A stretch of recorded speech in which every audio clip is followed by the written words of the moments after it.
好啦，乡亲啊，这礼拜五就是五一劳动节3天的连假。疫情指挥中心甲交通部联手设计，甲全台湾775个人潮的热点甲列出来。只要拍开高速公路局的网站，即时路况的地图，就会当看到人潮的状况，撇开人客人的地点。啊，伫个五一连假进前，1968 App 的版本嘛会上线。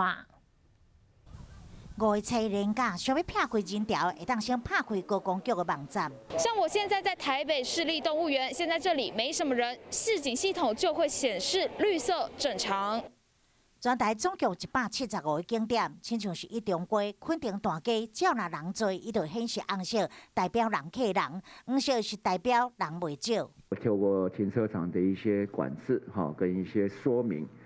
再加上有特定地点如果特别的密集的时候，那可以来分散人流，所以像这样子那样子的一个临时的情况，我相信会减到最低。台北市锁定像西门町、阳明山11个大景点，启动即时影像，只要上台北旅游网站，民众就会当即时判断。新北市嘛计划3阶段的管制。 先是即时影像甲警示 APP， 若是人一直增加，针对这区民众发简讯，景点支出无入。第3阶段是封闭景点。百货公司以及我们传统的市场启动我们的人潮的管控。如果人潮真的太多了，我们该封就完全的封锁。